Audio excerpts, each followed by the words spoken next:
Listo, entonces vamos con la pregunta número 8 que dice de la siguiente manera. Entonces, en la pregunta 8 es lo que normalmente yo te digo. En este tipo de preguntas es muy frecuente que a veces no se nos vaya a preguntar por todo el contexto, sin embargo es importante conocerlo, pero mira que por ejemplo, si yo me voy para acá, para las opciones de respuesta, como normalmente se hace, o bueno, como yo lo explico, me está diciendo paso 4, paso 3, paso 2 y paso uno. Ahora me están preguntando, ¿en cuál paso de este procedimiento hay un error? Entonces ya de entrada nosotros sabemos que aquí hay un error, pero ¿cuál es el error? Eso es lo que necesitamos validar. Entonces por aquí hay una serie de pasos, por aquí hay unos números, por aquí hay un procedimiento, que es lo que vamos a hacer para poder identificar dónde está el error. Pero para no pasarme, por ejemplo, de leer esto, luego esto, luego esto, luego esto, luego esto, me voy a demorar mucho. Una forma en que yo puedo llegar a, digamos, a resolver este tipo de preguntas donde sé que hay un error en el procedimiento, pues es directamente sacando los datos que me están dando. Entonces, por ejemplo, aquí me están dando los primeros 4 meses, pues yo pongo 4 meses, los primeros 4 meses del año, y me está diciendo ahora lo siguiente, me está diciendo que para cada mes se realiza una carrera de velocidad en la pista del estadio de una ciudad y que un corredor compite en la carrera todos los meses.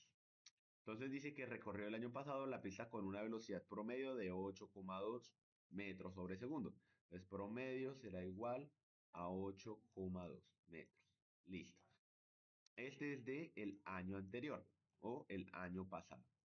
Importante tenerlo en cuenta porque ya vamos a ver qué nos van a decir. Listo. Entonces, ya con eso, ¿qué nos está diciendo? Ahora nos está diciendo que para este año o este año el corredor ha venido calculando las diferencias con respecto a su velocidad promedio del año pasado durante las carreras de los primeros 4 meses del año y tiene estos resultados.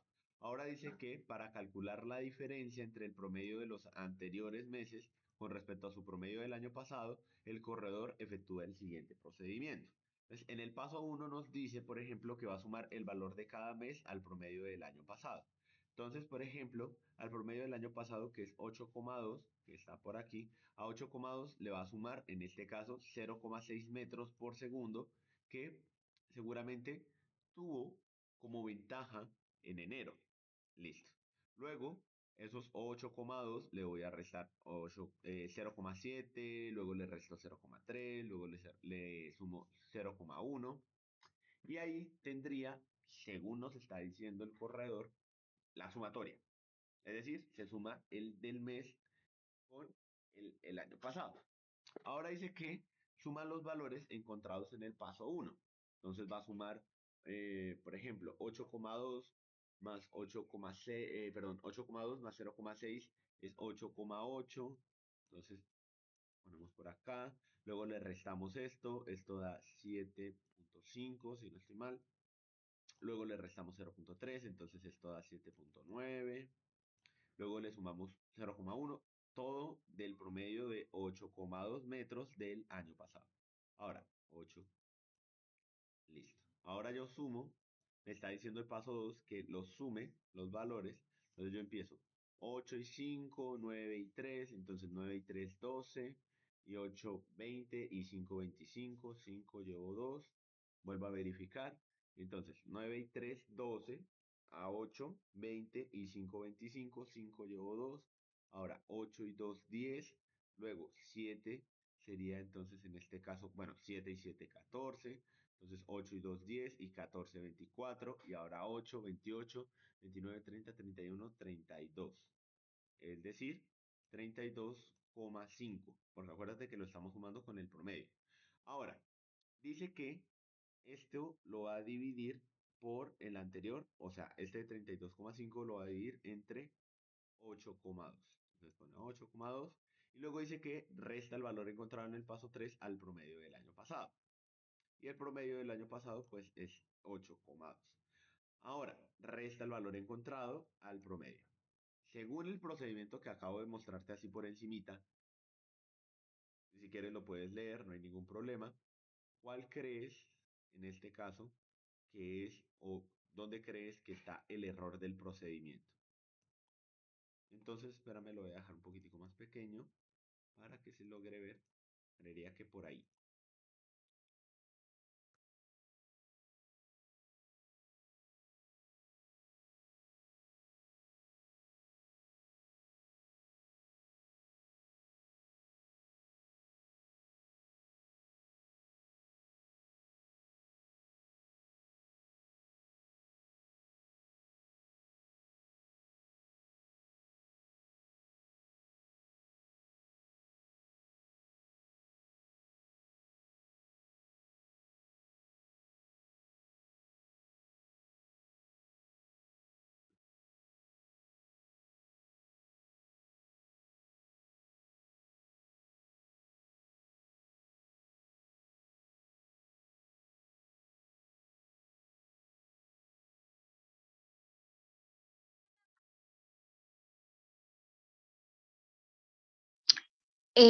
La B.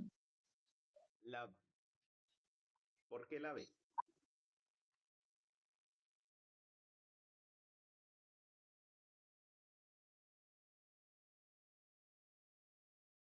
Ah, B, B.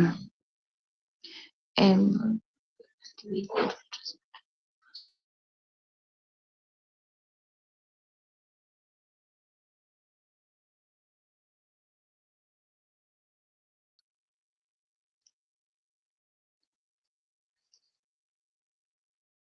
Mira, según el procedimiento, entonces lo que nos está diciendo el deportista es que él quiere calcular, pues, digamos por decirlo así, la diferencia entre el promedio de los últimos 4 meses con respecto a su promedio del año pasado. O sea que él quiere saber cuál es la diferencia entre los primeros 4 meses y luego eh, en sí el promedio que haya tenido el año pasado. Entonces, claro, uno se confunde porque uno dice, no, profe, entonces, ¿cómo se soluciona? La solución, en este caso, al ejercicio, respectivamente, se tiene que hacer de la siguiente manera. El paso uno está bien porque tiene que sumar los valores promedio de cada mes que haya pasado.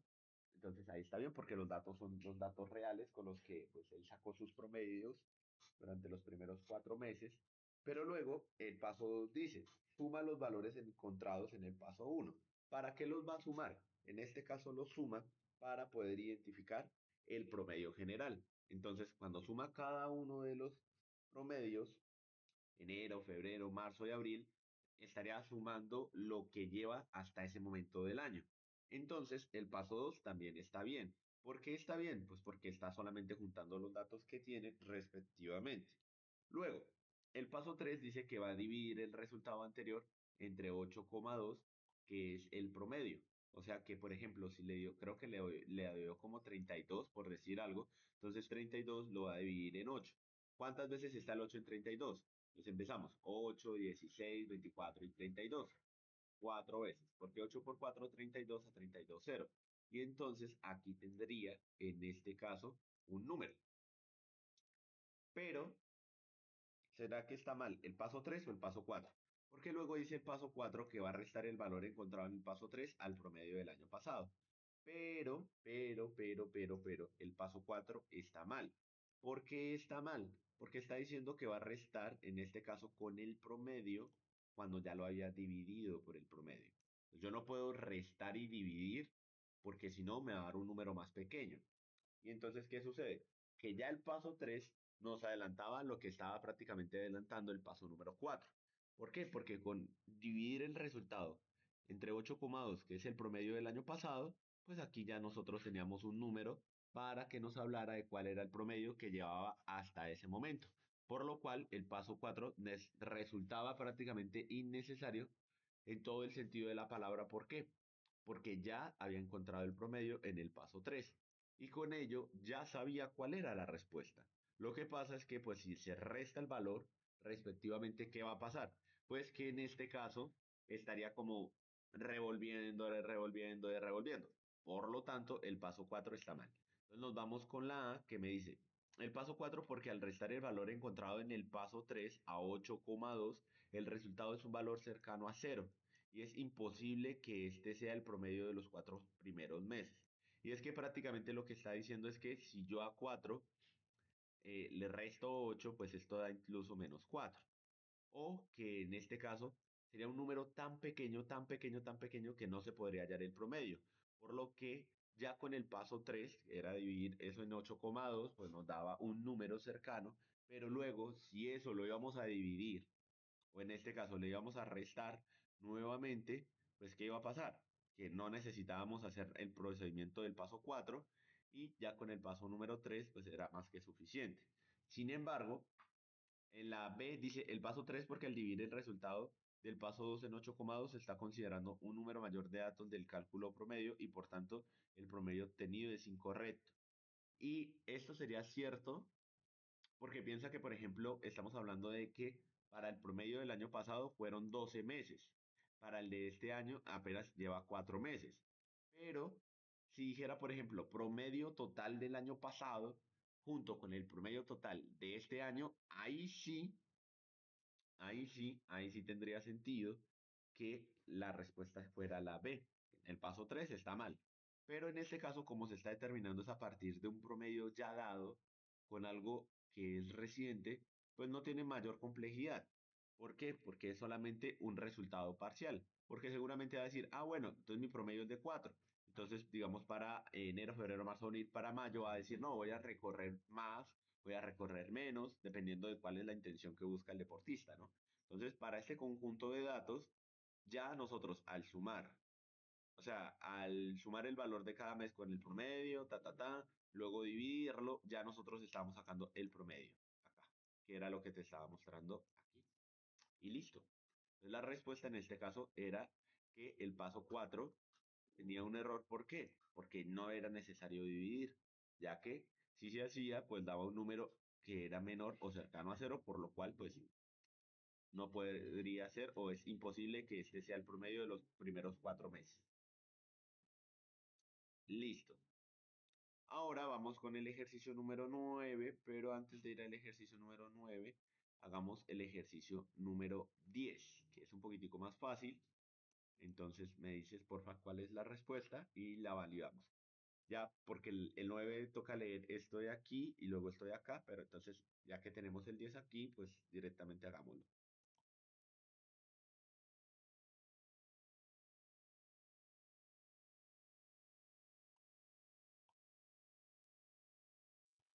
Vamos a validar cuál es la respuesta. Entonces, en este caso, tenemos que nos dice el contexto que pues hay un juego para armar parejas con cartas y se busca encontrar pares de cartas con figuras geométricas que tengan la misma área. Para este tipo de figuras, espérame. Entonces, ¿cómo se halla el área, profe? El área se halla o el área será igual a base por altura. ¿Listo? Base por altura básicamente es, la base es lo que está en X y la altura es lo que está en Y. O en términos comunes, X es prácticamente lo que sostiene la figura y Y es cuánto de alto mide dicha figura. Entonces, si el área será igual a base por altura, nos está diciendo la pregunta. ¿Qué datos se deben de calcular para determinar si las cartas destapadas forman una pareja? Y en este caso, sabiendo que el área se halla multiplicando base por altura, lo que será importante hallar es base y altura. Por lo tanto, la respuesta sería la A, solamente la altura del triángulo, no. Solamente un lado del rectángulo, no. La altura del triángulo, sí. Y un lado del rectángulo, sí. ¿Se puede determinar sin calcular ningún dato adicional? No. Entonces, si yo digo que área es base por altura, entonces empiezo yo. 2 por 3, entonces 3 por 2 es 6. ¿6 qué? 6 centímetros cuadrados. Y aquí ya tendría la de esta ficha. Ahora, si yo quiero encontrar otra ficha, por ejemplo, ¿qué tengo que hallar? Pues en este caso, la altura del triángulo y un lado del rectángulo. Porque puede ser que, por ejemplo, en vez de tener 3 por 2 pueda llegar a tener, es un ejemplo, claro está, es un ejemplo, que me diga, no, de base tiene 6 pero de altura tiene 1. Yo digo 6 por 1, 6, y esto me da 6 centímetros cuadrados. Ah, mire, profe, pero esta ficha tiene lo mismo que esta otra. Claro, pero para diferenciarla, tiene una base y tiene una altura que son distintas. Entonces, ¿Qué sucede? Que si yo empiezo a multiplicar, ¿cierto? 5 por 3, 15, 15 centímetros, bla, bla, bla, pueden haber resultados que puedan ser similares, pero para diferenciar qué ficha es distinta de otra, lo que se tiene que hacer es hallar, en este caso, la altura del triángulo y un lado del rectángulo, y con ello nosotros podríamos encontrar la respuesta. Listo. Ahora vamos a pasar a la siguiente, pero espérame, creo que voy a abrir mejor el Paint para que puedas tener todo el ejercicio y pues se pueda leer bien porque es que así como medio recortado está un poquitico complicado. Ya, ya te comparto la otra pantalla. Voy a poner por acá, pongo acá en grande y ahora lo voy a compartir. Un segundo. El Paint. Espérame.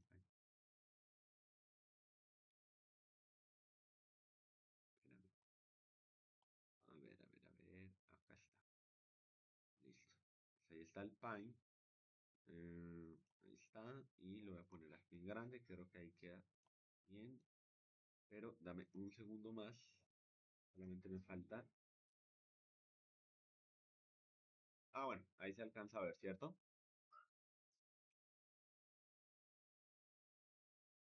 Sí, Dale. Entonces voy a dejar, porfa, para que lo leas y pues me digas cuál crees que es la respuesta del ejercicio número 9. Por favor. Listo. Entonces vamos a validar la respuesta para la pregunta. ¿Y qué nos están preguntando? En este caso, o de forma específica, nos están preguntando lo siguiente. Nos están diciendo que de acuerdo con lo anterior, ¿cierto? Nos vamos acá. ¿Qué información se puede identificar en el diagrama, pero no en la tabla? Entonces, si nosotros nos vamos aquí al diagrama y a la tabla, pues vamos a darnos cuenta de lo siguiente. El diagrama nos está diciendo que es un grupo, o bueno, que es la unión de 80 y eso lo verificamos acá, que dice que se encuesta a 80 personas para saber en qué clase estarían interesados. Las siguientes representaciones muestran los resultados de la encuesta. Entonces tenemos salsa, tenemos joropo, tenemos cumbia y tenemos pues que estos datos hacen parte del diagrama. Y pues seguramente 5 que hace referencia a que 5 personas dijeron que ninguna. Ahora, si yo sumo, en teoría, si yo sumo 18 más 9, 17, más 10, más 6 y más 15, esto me tendría que dar 75. Y sumo esto más las 5 personas dijeron que no, 80. La tabla, ¿qué nos muestra la tabla? Nos muestra el baile, la cantidad de personas, baile, cantidad de personas, baile, cantidad de personas y ninguna persona. ¿Cuántas? 5. Hay algo que tiene el diagrama que no tiene la tabla. Y específicamente algo que tiene el diagrama y que no tiene la tabla es lo siguiente. De repente, si yo quiero calcular o yo quiero, por ejemplo, saber cuántas personas quieren bailar, por decir algo, salsa y cumbia, o sea, cuántas personas en este caso o digamos para esta situación quisieran bailar ambos ritmos o quisieran combinar ambos ritmos en clase, pues cuál sería entonces la cantidad de personas específicamente que quisieran llegar a bailar. ¿Cuántas son en este caso? Si yo, por ejemplo, digo salsa y cumbia, pues serán 9 personas. Es decir, que aquí hay 9 personas interesadas en bailar salsa y cumbia. Aquí hay 0 personas interesadas en bailar joropo y cumbia. Y luego aquí habrán 10 personas interesadas en bailar salsa, joropo y cumbia. Y entonces, ¿qué sucede? Que la tabla no me muestra ese interés. ¿Por qué? Porque simplemente me está diciendo, mire, hay 36 personas, 31, luego 43 y luego 5. Listo. Pero, ¿qué muestra el diagrama que no tenga la tabla? Entonces, el total de personas interesadas en cada tipo de baile, pues no porque el diagrama lo muestra. Muestra que, por ejemplo, para joropo, en este caso hay 15, sino que uno puede llegarse a confundir porque dice, profe, pero yo solamente veo ese 15, no veo el total. No, es que el total también se basa en lo siguiente. El total se basa en estos 15, en estos 6 y en estos 10. Si yo sumo 10 más 6, 16 más 15, eso me va a dar 31. ¿Hay 31 en la tabla? Sí. Entonces, el total de personas interesadas en cada tipo de baile, por supuesto. Pero hay algo más que nos muestra el diagrama que no lo tiene la tabla. Y en este caso, dice, la cantidad de personas que no están interesadas en ningún tipo de baile, pues aquí hay 5 y aquí hay 5. Entonces, también esta estaría correcta, pero ¿qué falta? Entonces, si por ejemplo yo me voy con la C, me dice el tipo de baile de mayor interés para las personas encuestadas, pues en este caso, por ejemplo, la tabla nos está mostrando que el que tiene más interés es la salsa, pero no es tan complicado porque yo podría simplemente sumar estos números, sumar estos números, sumar estos números y llegar a la misma conclusión. Entonces, no es esa la respuesta. ¿Qué tiene en este caso el diagrama, pero que no tenga la tabla? Algo que tiene el diagrama que no tiene la tabla sería la D, la cantidad de personas que están interesadas en dos o tres tipos de baile. ¿Por qué? Porque mira, si yo digo, quiero bailar joropo y salsa, pues joropo y salsa son 15 y 6 personas, 21 personas. Es decir, que en este caso, la cantidad de personas que quieren llegar a bailar son ese dato que está en el intermedio.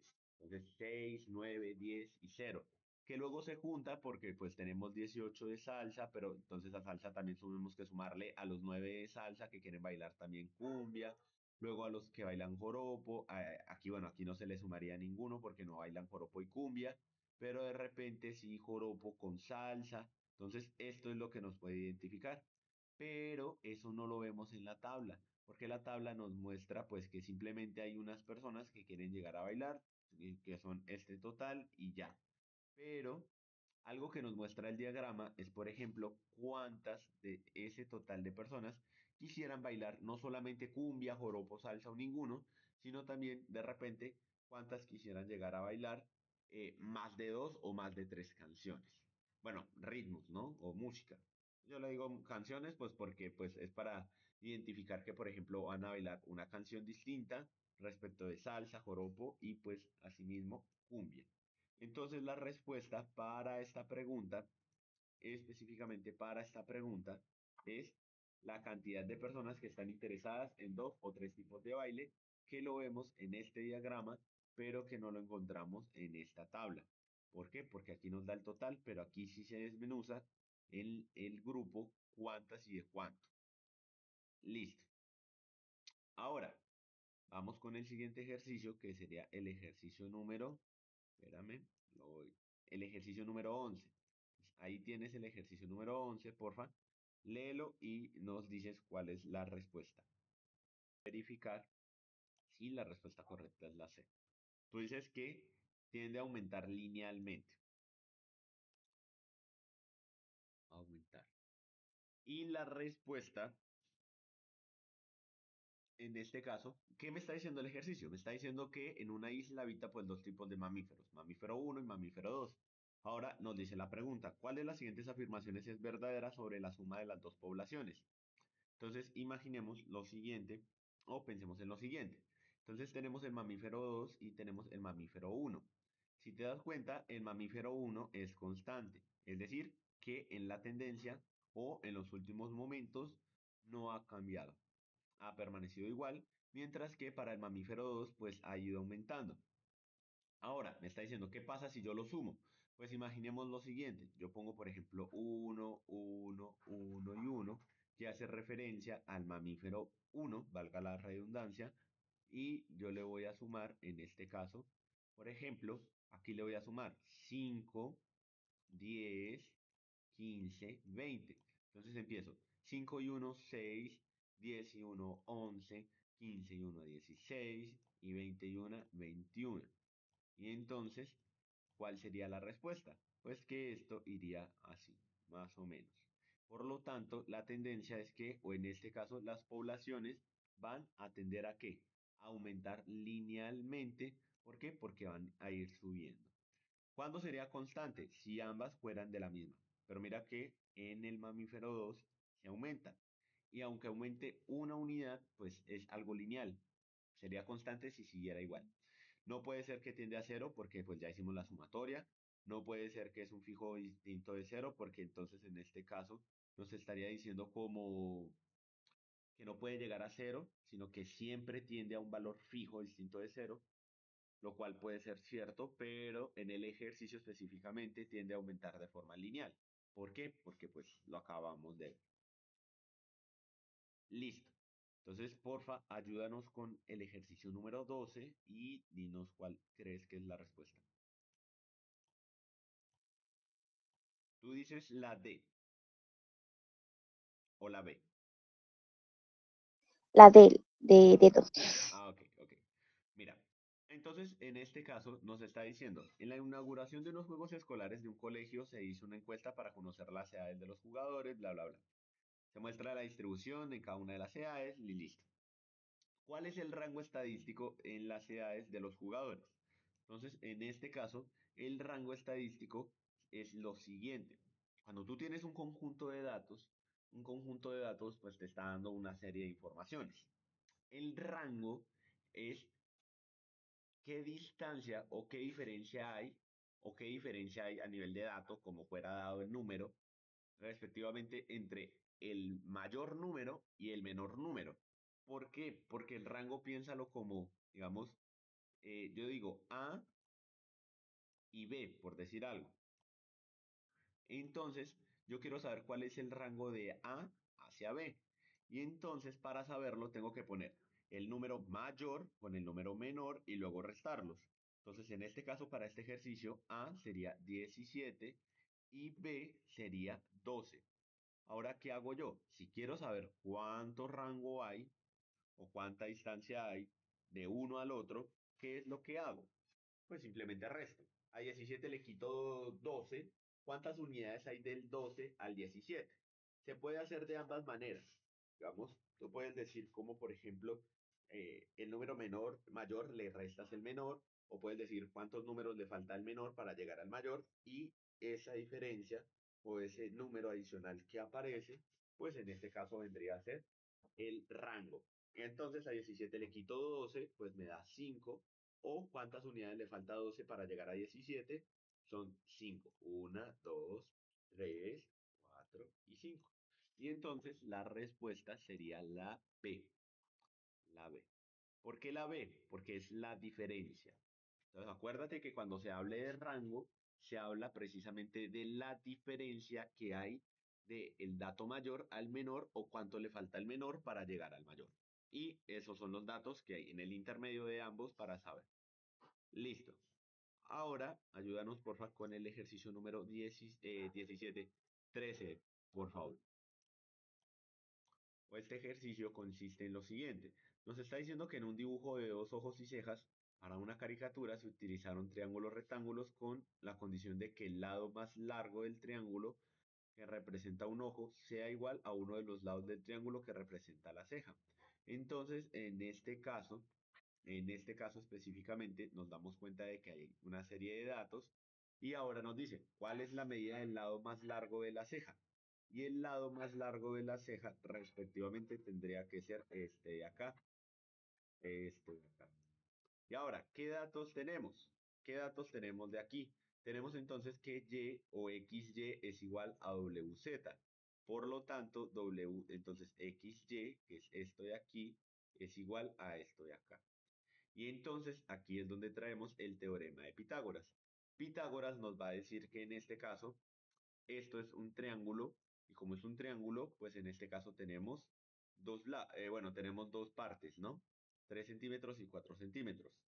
Pero si te das cuenta, para el teorema de Pitágoras será, o en este caso el teorema de Pitágoras parte del principio de que en este ejercicio específicamente lo que se tiene que hallar es el tercer lado. Y entonces, para hacerlo, ¿cómo se hace? Se hace así. ¿Qué tenemos aquí? Entonces, en este caso, si te das cuenta, a este lado está el ángulo, y como a este lado está el ángulo, aquí arriba será igual a la hipotenusa. Esta es la hipotenusa. ¿Por qué es la hipotenusa? Porque es el lado más largo. El lado más largo de cualquier triángulo cuando necesitamos hallar uno de sus lados será igual a la hipotenusa. Entonces, hipotenusa al cuadrado será igual a la raíz cuadrada de cateto al cuadrado eh, menos el otro cateto al cuadrado. Entonces, esto nos queda que hipotenusa al cuadrado será igual a la raíz cuadrada de, y entonces empezamos. 3 y 4. Entonces, en este caso lo podemos hacer por acá, raíz cuadrada de 3. Damos 3 por 3, ¿cuánto es? 3 por 3 es 9. Entonces ya tenemos el cuadrado de 3, ¿no? Que es 3 por 3 es 9. Y ahora, ¿cuánto es el cuadrado de 4? Pues 4 por 4, 16. Y entonces esto nos da que será igual a la raíz cuadrada de 25. Pero resulta y pasa que la hipotenusa estaba al cuadrado. Como la hipotenusa estaba al cuadrado, esto nos queda hipotenusa al cuadrado será igual a la raíz cuadrada de 25. Pero como la hipotenusa está al cuadrado, la hipotenusa no la podemos colocar al cuadrado, pues porque en este caso la necesitamos como un dato. Y entonces, ¿cómo se hace? Se hace de la siguiente manera. Como aquí estamos sacando raíz de 25, le vamos a sacar raíz cuadrada a la hipotenusa. ¿Por qué? Porque en este caso se busca equilibrar específicamente y adicional a ello nos va a servir para sacar raíz cuadrada de hipotenusa será igual a hipotenusa y raíz cuadrada de 25 será igual. Entonces, ¿cuánto es la raíz cuadrada de 25? Pues 5. ¿Por qué? Porque 5 por 5 es 25. Y entonces h, que es la hipotenusa, que es el lado más largo, será igual a 5 centímetros, respectivamente. No sé si se entendió. Cuéntame.